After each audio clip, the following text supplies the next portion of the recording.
Assalamu alaikum. Welcome back to Ethical Finance Talks. Today we are exploring an essential concept in Islamic finance, which is known as Murabaha. Have you ever thought of how you can finance a purchase ethically without dealing with interest? Today we will break down Murabaha in simple terms so you can understand how it works and why it's different from Musharaka or Mudarabah and so on. So let's dive in. So what exactly is Murabaha? Imagine you need to buy a car, but you don't have the cash upfront. So you go to an Islamic bank and they agree to buy the car for you and sell it to you at a higher price, which you can pay back in installments. The key here is transparency. The bank tells you exactly how much the car cost them and how much profit they are making from the sale. So this is Murabaha. So now let's dive into the basics of Murabaha and how it works. Murabaha literally means an increase in capital or profit. Technically, it's a type of sale where the seller, in this case the bank, discloses the acquisition cost of the commodity and markup or profit. This means the bank must be completely transparent about their costs and how much they are earning from the transaction. It's not a loan with interest. So don't mix it up. It's not a loan with interest. It is a sale with a clear profit margin. Murabaha is all about trust.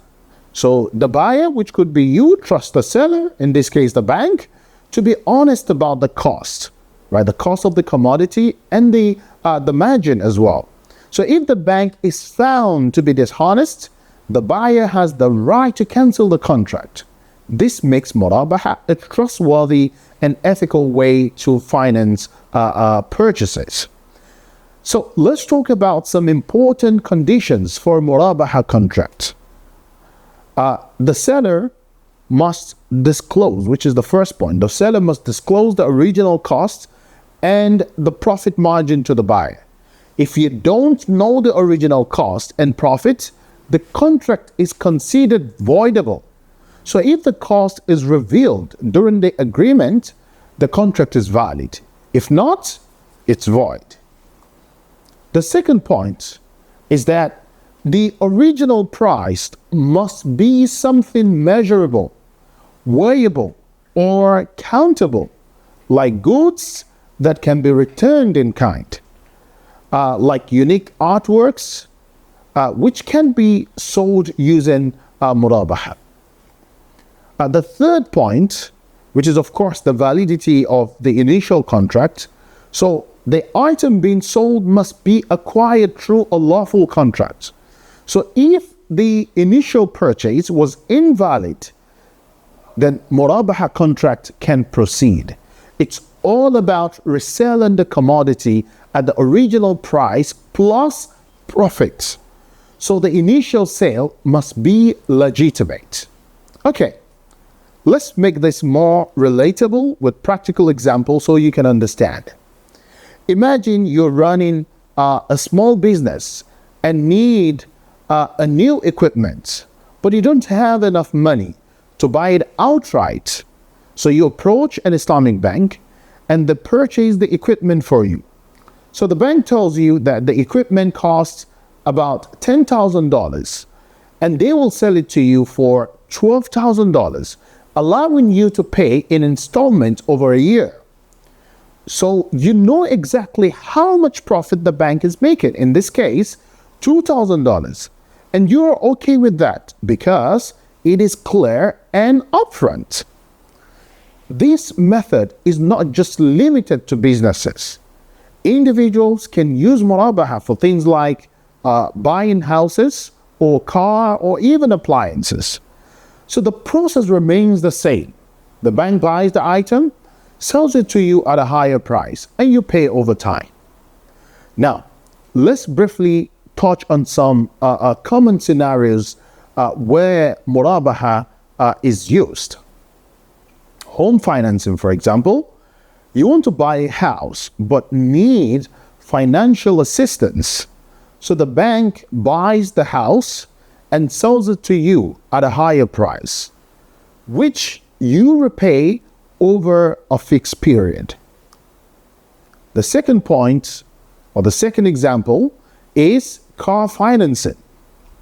You want to buy a new car, so the bank buys it and sells it to you with a profit margin included in the final price. The third example is business financing. Companies, they use Murabaha to buy equipment, inventory, or even raw materials, paying the bank back in installments. One of the great things about Murabaha is its simplicity and transparency. You always know how much you're paying for the item and how much profit the bank is making. So this aligns perfectly with Islamic principles, ensuring the transaction is fair and ethical. But like any other financial method, there are some risk and considerations. Market risk, where the bank owns the item until it's sold to you, so they bear the risk during that period. We also have the credit risk. If the buyer defaults on payment, for example, the bank may face losses.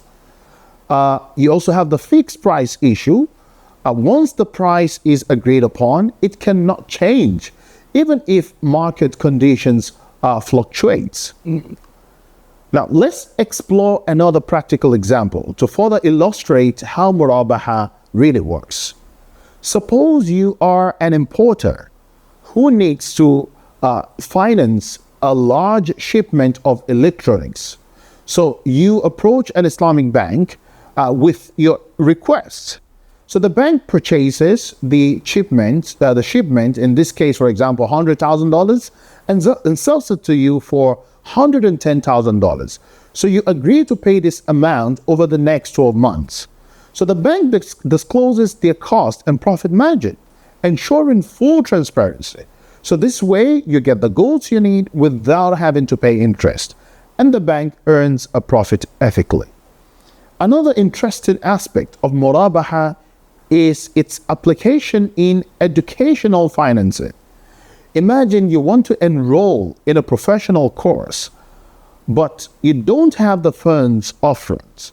An Islamic bank can step in, pay the course fee on your behalf, and you repay the bank in installments with a fixed profit margin.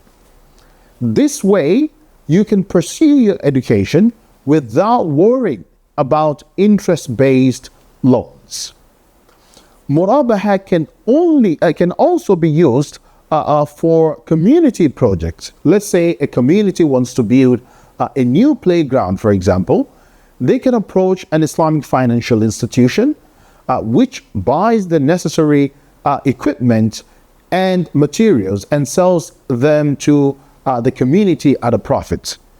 The community pays back over time, making it an affordable and ethical way to improve communal spaces. Now, to wrap up, Murabaha is a transparent, ethical, and straightforward way to finance purchases. Whether you are an individual looking to buy a car, or a business needing new equipment, or even a community aiming to fund a project, Murabaha provides a clear path to achieving your goals without involving interest. So, what do you think about Murabaha? Could it be a good option for your financing needs? Share your thoughts in the comments below. And if you find this video helpful, please give it a thumbs up, share it with your friends, and don't forget to subscribe for more insights into ethical financing and investing. Thanks for watching Ethical Finance Talks. See you next time. Assalamu alaikum wa rahmatullahi wa barakatuh.